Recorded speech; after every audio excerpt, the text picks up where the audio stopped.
Hello everyone, welcome back to the playlist medical instruments. हमारा सबसे पहला इंस्ट्रूमेंट होने वाला है फोलीज कैथेटर के ऊपर में। ये बहुत इंपॉर्टेंट होता है क्योंकि आप किसी भी सब्जेक्ट में जाओ, जब आप क्लिनिकल पोस्टिंग करते हो, सर्जरी में, मेडिसिन में, ऑब्स गाइनी में, कहीं भी, ऑर्थोपेडिक्स में, तो ऐसे पेशेंट्स बहुत सारे आते हैं जिसमें आपको उन्हें कैथेटराइज करना पड़ता है। तो ये बहुत इंपॉर्टेंट टॉपिक है और आपको इसके बारे में जानना बिल्कुल चाहिए। और सबसे बेसिक ये इंस्ट्रूमेंट होता है। तो जब आप वाइवा देते रहोगे, तो अगर आपका जो प्रोफेसर है, आपके जो एक्सटर्नल है, अगर आपसे कुछ ना सही तो कम से कम ये एक्सपेक्ट जरूर करते हैं कि आप फोलिस कैथेटर के ऊपर में हर एक छोटी से छोटी बात बता सको। So let's start the video. Foley's catheter. So हमारे प्लेलिस्ट मेडिकल इंस्ट्रूमेंट्स में सबसे पहला जो इंस्ट्रूमेंट है वो है फोलिस कैथेटर। एक्चुअल में इसका नाम जो होता है वो है फोलिस सेल्फ रिटेनिंग कैथेटर। इसके फीचर्स, इसके यूजेस, कॉन्ट्राइंडिकेशंस और जो इंपॉर्टेंट टॉपिक्स हैं उसके बारे में हम इस वीडियो में कवर करने वाले हैं। सो स्टार्ट करते हैं सबसे पहले इसके फीचर्स को लेकर के। आप देख सकते हैं कि ये जो फोलिस कैथेटर है, इसके दो एंड्स होते हैं। एक जो है वो सिंगल एंड है और दूसरा जो है वो है बाइफिड एंड। इस बाइफिड एंड को अगर आप ध्यान से देखें तो जो कैथेटर है और कंटिन्यूसली ओपन हो रहा है इस एंड में, तो ये है यूरिनरी ड्रेनेज एंड। और जो एक ये दूसरा एंड है, ये एंड होता है जो कि बलून यहाँ पर एक होता है दूसरे टिप पे, सब टर्मिनल बलून होता है। इस बलून को इन्फ्लेट करने के काम आता है, इसलिए इस जो एंड है इसे हम कहते हैं बलून इन्फ्लेशन एंड।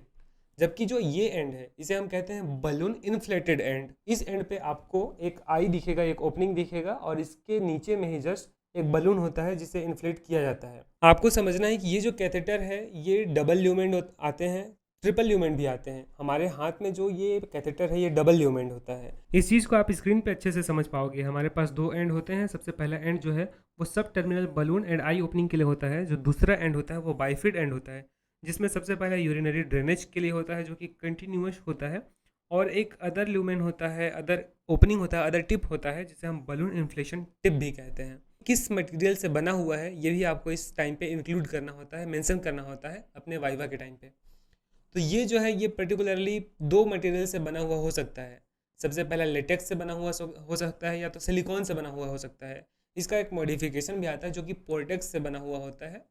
ठीक है, तो हमारा जो हाथ में ये इंस्ट्रूमेंट है ये एक्चुअली में अभी सिलिकॉनाइज्ड है और लेटेक्स मटेरियल से बना हुआ होता है। ये जानना जरूरी क्यों है कि ये कौन से मटेरियल से बना हुआ होता है? क्योंकि आप इसे बॉडी के अंदर में डालते हो तो local inflammatory reactions, systemic inflammatory reactions भी डेवलप हो सकते हैं। कौन सा मटेरियल है जो सबसे कम लोकल इन्फ्लामेटरी रिएक्शंस पैदा करता है, इन सभी चीज़ों को ध्यान में रखते हुए हमको जानना जरूरी है कि ये इंस्ट्रूमेंट किस चीज़ से बनाया हुआ है। तो ये एक रबर है, लेटेक्स रबर होता है जो कि सिलिकॉनाइज्ड होता है। आपको कैसे पता चलेगा कि सिलिकॉनाइज्ड है? जब आप इसके पैकेट को देखेंगे तो आपको इसका नाम पता चलेगा और यहाँ पे लिखा रहेगा सिलिकॉनाइज्ड। इसका मतलब ये सिलिकॉनाइज्ड है, तो आप इसे लंबे टाइम तक भी यूज़ कर सकते हैं। तो ये डबल ल्यूमेन होता है। सबसे पहला अंदर वाला ल्यूमेन जो कि यूरिनरी ड्रेनेज से ओपन होता हुआ दूसरे अदर एंड की ओर जाता है। एक और एंड होता है जो बलून को इन्फ्लेट करने के लिए होता है, जो कि बलून इन्फ्लेशन एंड से होता हुआ बलून इन्फ्लेटेड एंड तक जाता है और उस बलून को इन्फ्लेट करने में हेल्पफुल होता है। आप देख पा रहे होंगे कि जो दूसरा ल्यूमेन है उसके ऊपर में एक वाल्व प्रेजेंट होता है जो क्या करता है कि जो फ्लूइड अपन डालते हैं यहाँ पे, उस फ्लूइड को वापस आने से रोकता है। तो हमारा कैथेटर जो है वो सेल्फ रिटेनिंग कैथेटर है। ऐसा इसलिए कह पा रहा हूँ मैं क्योंकि जो बलून इन्फ्लेटेड टिप है वहाँ से जब मैं इसमें नॉर्मल सलाइन इंजेक्ट करूँगा तो आप देख पाएंगे कि यहाँ पर एक बलून का फॉर्मेशन होता है और ये जो बलून है इसका अलग अलग कैपेसिटी भी होता है। तो इस तरीके से आप इसे देख सकते हैं कि जब मैं इसे यूरेथ्रा के थ्रू ब्लेडर में एडमिनिस्टर करता हूँ और उसके बाद में इसे इन्फ्लेट करता हूँ तो ये बलून इन्फ्लेट हो जाता है और ब्लेडर के नेक के ऊपर में लाई करता है, जिससे ये सेल्फ रिटेनिंग का काम करता है। इसके बाद में इस तरीके से ये होल्ड हो जाएगा और इसे नीचे खींचने पे ये नीचे नहीं आएगा। तो इस तरीके से इसे सेल्फ रिटेनिंग कैथेटर कहा जाता है। ये जो डायग्राम है ये ब्लेडर है, ये यूरेटर्स हैं और ये इस तरीके से यूरेथ्रा है। हम इस कैथेटर को यूरेथ्रा में पूरी तरीके से पहले डालते हैं, पूरी तरीके से अंदर कर लेते हैं, उसके बाद में बलून को इन्फ्लेट करते हैं। ऐसा करने के बाद ये बलून इन्फ्लेट हो जाता है और नेक पे लाई करता है, जिससे ये सेल्फ रिटेनिंग का काम करता है। तो एक्चुअली एक ट्रिपल कैथेटर ल्यूमेन भी आता है और इसमें क्या होता है कि एक एक्स्ट्रा एंड होता है। इस एक्स्ट्रा एंड का काम होता है कि ये इरिगेशन करने के काम आता है ब्लेडर को। तो कैथेटर के अलग अलग साइज आते हैं। इसका साइज 8 से लेकर के 30 फ्रेंच तक होता है। इवन नंबर में अलग अलग साइज होते हैं। एवरेज मेल एडल्ट के लिए इसका साइज 16 to 18 फ्रेंच होता है और एवरेज फीमेल एडल्ट के लिए इसका साइज 14 to 16 फ्रेंच होता है। जो फ्रेंच है, जो नंबर है फ्रेंच का, वो एक्चुअली इसके इंटरनल डायमीटर के ऊपर में बेस्ड होता है। इस कैथेटर में दो चीज़ें हैं जो वेरिएबल होते हैं। सबसे पहला इसका इंटरनल डायमीटर जो कि इस कैथेटर के साइज को डिटरमाइन करता है, और दूसरा इस बलून का कैपेसिटी, जितना ज़्यादा साइज इस कैथेटर का होगा उतना ही ज़्यादा कैपेसिटी इस बलून का होगा। अगर ये 14 फ्रेंच का है तो इसका जो बलून होता है इसका कैपेसिटी होता है 5 to 15 ml का। कैथेटर के बैग में ये चीज़ देखने को मिल जाएगी जिसमें आपको साइज 14 फ्रेंच देखने को मिलेगा, उसके नीचे उसका कैपेसिटी भी लिखा हुआ रहेगा 5 to 15 ml। उसके साथ ही आपको ये भी पता चल जाएगा कि ये 2 ल्यूमेन वाला है या तो ट्रिपल ल्यूमेन वाला है। इस बलून को इन्फ्लेट करने के लिए हम 10 ml का नॉर्मल सलाइन यूज़ करते हैं। तो कुछ एक्स्ट्रा पॉइंट जब आप पेशेंट को इसके रिगार्डिंग काउंसिल कर सको कि कॉन्स्टेंटली क्या होता है, यूरेथ्रा में होते हुए ये ब्लैडर के ऊपर में ये बलून लाई करता है, इसकी वजह से कांस्टेंट प्रेशर होता है और वो रेक्टम के ऊपर में होता है। हमें पता है कि जब फीकल लोड रेक्टम पे बहुत ज़्यादा हो जाता है तब हमें अर्ज टू डेफिकेट होता है। सेम चीज़ यहाँ पे होगा, ये बलून नॉर्मल सलाइन से फिल्ड बलून जो है वो रेक्टम को प्रेस करेगा और उसकी वजह से हमें यहाँ पे अर्ज टू डेफिकेट होता है। अगर बलून की कैपेसिटी से अधिक नॉर्मल सलाइन हमने उसमें इंजेक्ट कर दिया है तो बलून जो है वो रप्चर हो सकता है। So how to use this catheter, इसके ऊपर मैं एक डेडिकेटेड वीडियोस बनाऊंगा क्योंकि वो वीडियो एडल्ट रेटेड होगा और आप इस पर्टिकुलर वीडियो को भी नॉर्मली नहीं देख पाओगे। तो मैं कैसे इसको यूज़ करना है इसके ऊपर मैं एक डेडिकेटेड वीडियो बनाऊंगा और आपको ऊपर के आई बटन में ये चीज़ें देखने को मिल जाएंगी।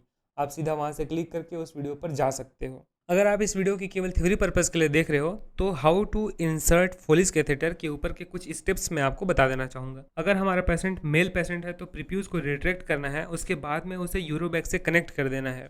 हमने देखा कि हमारे पास एक एंड है यूरिनरी ड्रेनेज टिप और इस टिप से हमें कनेक्ट कर देना है। हमें जो कैथेटर होता है ये कैथेटर इसको पूरा अंदर डालते जाना है, पूरा कैथेटर को अंदर तक डालते जाना है जब तक कि टिप यहाँ पे ना आ जाए। पूरा 22 फीट तक हमको एडमिनिस्टर करना होता है। अगर रास्ते में ही हमारा कैथेटर रहा और हमने उसे इन्फ्लेट कर दिया तो हो सकता है कि हमारे यूरेथ्रा के बीच में ही है वो टिप और रप्चर हो जाए यूरेथ्रा।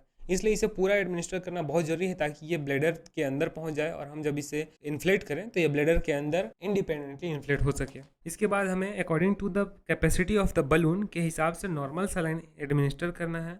उसके बाद में हमें धीरे से रिट्रैक्ट करना है कैथेटर को जेंटली, ताकि जब हम एक रेजिस्टेंस फील हो तब हमें समझ में आ जाएगा कि ब्लैडर के नेक के ऊपर में हमारा कैथेटर जो है वो लाई कर गया है, मतलब सही तरीके से हमने इंसर्ट किया हुआ है। वापस से जो सबसे मोस्ट इंपॉर्टेंट पॉइंट होता है वो कि प्रीप्यूज को वापस से रिप्लेस करना होता है बैक। अगर ऐसा नहीं करते हैं तो फिर बेलोनोप्रोस्थाइटिस ये सारी चीज़ें हो सकती हैं डेवलप।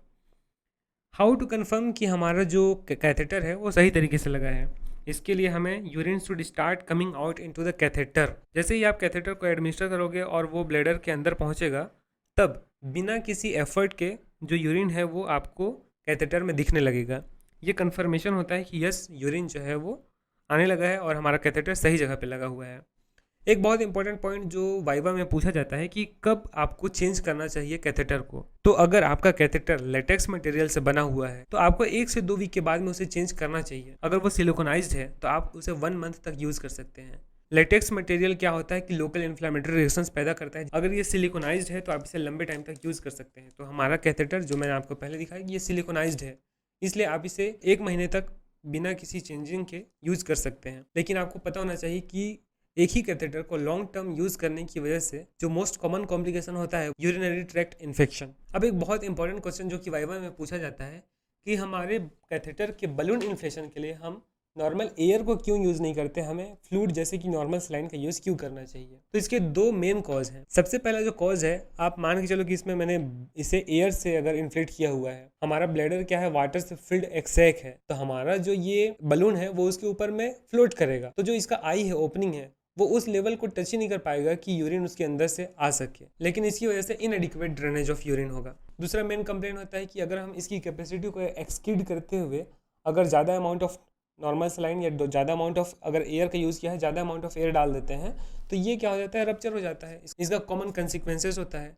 तो ऐसे कंडीशन में अगर हमने इसमें एयर का यूज़ किया है तो हमें पता है कि ब्लैडर के आसपास बहुत सारे वेन्स होते हैं जो वेसाइकल वेन्स होते हैं मेनली। तो अगर हमारा इन्फ्लेटेड बलून रप्चर होता है तो ये सारे एयर्स आसपास के वेसाइकल वेन्स के थ्रू एब्जॉर्ब कर लिए जाएंगे और वो एयर एम्बोलिज्म का एक कारण भी बन सकते हैं। तो 2 मोस्ट कॉमन कॉम्प्लिकेशंस जिसकी वजह से हम एयर की जगह पर नॉर्मल सलाइन का यूज़ करते हैं वो है सबसे पहला कि आप इनएडिक्वेट ड्रेनेज ऑफ यूरिन से बचना चाहते हैं, और दूसरा कि आपको एयर एम्बोलिज्म जैसा एक फैटल साइड इफेक्ट नहीं चाहिए। कई बार क्या होता है कि जब हम किसी पेशेंट को कैथेटराइज करके रखते हैं और वो किसी साइकेट्रिक कंडीशन से जूझता रहता है, फॉर एग्जांपल उसे यूरेमिक एनसेफेलोपैथी हो चुका है, हेपेटिक एनसेफेलोपैथी हो चुका है, या किसी भी प्रकार का कोई एनसेफेलोपैथी होता है जिसमें उसका बिहेवियर चेंज हो जाता है, वो काफ़ी इजीली इरिटेंट हो जाता है, तब के कंडीशन में पेशेंट यूरेथ्रा से इस कैथेटर को बाहर खींच देता है। ऐसे कंडीशन में यूरेथ्रा रप्चर हो जाती है। ये इसका दूसरा कॉमन साइड इफेक्ट है। So what are the complications of using Foley's catheter? The two thing, urinary tract infections and the rupture of urethra. Now let's talk about usage. तो definitely अगर कोई इमोबाइल पेशेंट है जो कि चल नहीं सकता, तो ऐसे पेशेंट को कैथेटराइज करना पड़ेगा ताकि हम ब्लैडर को अच्छी तरीके से ड्रेन कर सकें। फॉर एग्जाम्पल आरटीए पेशेंट, जो रोड ट्रैफिक एक्सीडेंट से आए हुए पेशेंट होते हैं, वो इमोबाइल होते हैं बिकॉज ऑफ फीमर फ्रैक्चर या कोई भी लिम्फ फ्रैक्चर या तो कोई भी ऐसी कोमॉर्बिडिटी कंडीशन जिसमें पेशेंट बहुत ज़्यादा वीक है, वो चल फिर नहीं सकता, इमोबाइल होता है। तो ऐसे कंडीशन में हमें ब्लैडर को ड्रेन करने के लिए कैथेटराइज करना पड़ता है। दूसरा, अगर हम चाहते हैं कि हमें यूरिन को मॉनिटर करना है कि पर आवर या पर डे कितना अमाउंट ऑफ यूरिन जो है वो बॉडी से एक्सक्रीट हो रहा है, तब ऐसे कंडीशन में हम उस पेशेंट को कैथेटराइज कर देते हैं ताकि हम उसके यूरिन का मॉनिटर कर सकें। फॉर एग्जांपल, अगर वो पेशेंट रीनल फेलियर में जा रहा है, तो रीनल फेलियर की क्राइटेरिया को मीट कर रहा है या नहीं कर रहा है, इसके लिए हमें प्रिसाइजली मॉनिटर करना पड़ता है ताकि हम इसे यूरो बैग से, जो कि कैलिब्रेटेड यूरो बैग होता है जिसपे मार्किंग्स होते हैं कि कितने ml का जो वॉल्यूम है उस पर यूरिन कलेक्ट हो चुका है, उससे कनेक्ट कर देते हैं और हम प्रिसाइजली मॉनिटर कर पाते हैं कि यूरिन आउटपुट कितना है, ताकि हम ये भी डिसाइड कर पाएँ कि पेशेंट का हाइड्रेशन स्टेटस कैसा है, क्या हमें फ्लूइड का अमाउंट चेंज करने की ज़रूरत है, क्या हमें फ्लूइड का अमाउंट बढ़ाने की जरूरत है। थर्ड थिंग, जब पेशेंट यूरिनेशन नहीं कर पा रहा है, in the case of acute retention of urine, तब हमें उस पेशेंट को कैथेटराइज करने की जरूरत पड़ेगा। सेकेंड कंडीशन, जब यूरिनेशन पेशेंट के कंट्रोल में रहा ही नहीं, ऐसे कंडीशन को इनकॉन्टिनेंस कहा जाता है, तभी उस पेशेंट को हमें कैथेटराइज करना पड़ेगा। कपड़े या बेड भीगते न रहें और उसे बार बार चेंज न करना पड़े। For example, in cases of neuronal injuries like transverse myelitis, if there is acute retention of urine और आपने उस पेशेंट को कैथेटराइज किया, इसके बाद भी यूरिन जो है वो उस कैथेटर से नहीं निकल पा रहा है, तो ऐसे कंडीशन में हमें सुप्रा प्यूबिक सिस्टोस्टमी करना पड़ता है। मतलब कि जो बॉडी है उसमें प्यूबिक के रीजन में, प्यूबिक से थोड़ा सा ऊपर जहाँ पे ब्लेडर हमें फील होगा, वहाँ पे हमें निडल से पंचर करना पड़ता है ब्लेडर को, ताकि यूरिन को हम ड्रेन कर सकें। तो पंचर करने के बाद में हम उस टाइम पे फिर से इस कैथेटर को वहाँ पे एडमिनिस्टर कर सकते हैं ताकि यूरिन ड्रेन किया जा सके। सो एज अ अल्टरनेटिव तौर पे भी सुप्रा प्यूबिक सिस्टोस्टमी में इस कैथेटर का यूज़ किया जा सकता है। कुछ सर्जिकल प्रोसीजर में भी इसका यूज़ कर सकते हैं, जैसे कि प्रोस्टेट सर्जरी। प्रोस्टेट सर्जरी को TURP कहा जाता है, जिसमें trans urethra resection of prostate किया जाता है। तो ऐसे कंडीशन में भी इस कैथेटर का यूज़ किया जा सकता है। अगर यूरेथ्रा रप्चर हो गया है, इस तरीके से इनकम्प्लीट यूरेथ्रा है, तो इसमें हमें रेल रोडिंग करना पड़ेगा। तो इसके लिए हम क्या करते हैं, यूरेथ्रा को एडमिनिस्टर करते हैं और उसके बाद में हम कुछ ऐसे सर्जिकल प्रोसीजर्स करते हैं ताकि ये जो यूरेथ्रा है उसकी कंटिन्यूटी को वापस से लाया जा सके। रप्चर्ड यूरेथ्रा के लिए रेल रोडिंग टेक्निक के यूज़ में हम कैथेटर का यूज़ करते हैं। तो in case of bladder cancer, जहाँ पे हमें कीमोथेरेप्यूटिक एजेंट मतलब कि BCG का यूज़ करना पड़ता है, तो उस BCG को हमें ब्लैडर तक पहुँचाना है। तो हमने देखा कि अगर हमारे पास ट्रिपल ल्यूमेन कैथेटर है, उसमें एक यूरिनरी ड्रेनेज टिप होता है, एक बलून इन्फ्लेशन टिप होता है, इसके अलावा एक एक्स्ट्रा टिप होता है जो कि इरीगेशन, ब्लैडर इरीगेशन के काम आता है। तो इस एंड से होते हुए हम उस केमोथेरेप्यूटिक एजेंट जैसे कि BCG वगैरह को ब्लैडर तक पहुंचा सकते हैं। अब जो काफ़ी ज़्यादा फ्रिक्वेंटली पूछा जाता है वाइवा में, वो होता है नॉन यूरिनरी यूसेज क्या है। सबसे पहला है एपिस्टेक्सिस। हम जानते हैं कि नेजल एरिया में, नेजल बोन के ऊपर में ढेर सारे आर्टरीज होते हैं जो कि एपिस्टेक्सिस का सोर्स होता है। तो अगर ऐसे कंडीशन में हमारे पास इमरजेंसी कंडीशन होती है और हम उस एपिस्टेक्सिस को रोकना चाहते हैं, तो हम नेजल पैकिंग के लिए इस कैथेटर का यूज़ कर सकते हैं। इस कैथेटर को एडमिनिस्टर करने के बाद में हम बलून को इन्फ्लेट कर देते हैं और इस बलून का जो टेम्पोनाइड इफेक्ट है, वो जो प्रेशर इफेक्ट है, उस आर्टरी को प्रेस करके रखेगा और ब्लीडिंग को कंट्रोल करके रखेगा। ये एक टेम्पररी सॉल्यूशन होगा। सेकेंड, हम जानते हैं कि जो हेपेटिक फेलियर होता है, वैसे कंडीशन में इसोफेजल वेरिसेस डेवलप हो जाते हैं और ये इसोफेजल वेरिसेस कभी कभी ब्लीड करने लग जाते हैं। तो इसे रोकने के लिए हमें उस कैथेटर को इसोफेगस के थ्रू एंटर करना पड़ता है, इसोफेगस तक या तो फिर स्टमक तक, और वहाँ पे हमें वापस से बलून को इन्फ्लेट कर देना पड़ता है ताकि जो ब्लीडिंग आर्टरी है या ब्लीडिंग वेंस हैं, जो वेरिशियल वेंस हैं, उन्हें हम कंप्रेस कर सकें और सेम टेम्पोनाइड इफेक्ट के थ्रू उससे ब्लीडिंग को कंट्रोल कर सकें। थर्ड, हमको पता होना चाहिए कि बच्चों में क्या होता है कि अगर हमारे पास एनीमा ट्यूब अवेलेबल नहीं है पीडियाट्रिक एज ग्रुप के लिए, तब हम इसका यूज़ कर सकते हैं। हमने सबसे पहले एनीमा दिया, उसके बाद क्या किया कि कैथेटर को इस एनल ओपनिंग के थ्रू हमने अंदर एडमिनिस्टर कर दिया और उसके बाद में बलून को इन्फ्लेट कर दिया और उसके बाद में जेंटली हम इसे रिट्रैक्ट कर देते हैं ताकि जो एनीमा ट्यूब है उसका काम यहाँ पे हो जाए और सारे के सारे जो फीकल मैटर्स हैं वो शरीर से बाहर निकल जाएं। सो आई होप कि आपको इस कैथेटर से रिलेटेड सारे चीज़ों के बारे में जानकारी मिल गई होगी। इसका नोट्स आपको डिस्क्रिप्शन बॉक्स में मिल जाएगा, आप वहाँ से जाकर के गूगल ड्राइव से डाउनलोड कर सकते हैं। तो अभी ढेर सारे मेडिकल इंस्ट्रूमेंट्स के वीडियोस बाकी हैं। मेक श्योर करें कि आप इस चैनल को सब्सक्राइब करके रखें ताकि मुझे मोटिवेशन मिलता रहे और मैं ऐसे ढेर सारे वीडियोस आपके लिए लाता रहूं। Thank you everyone.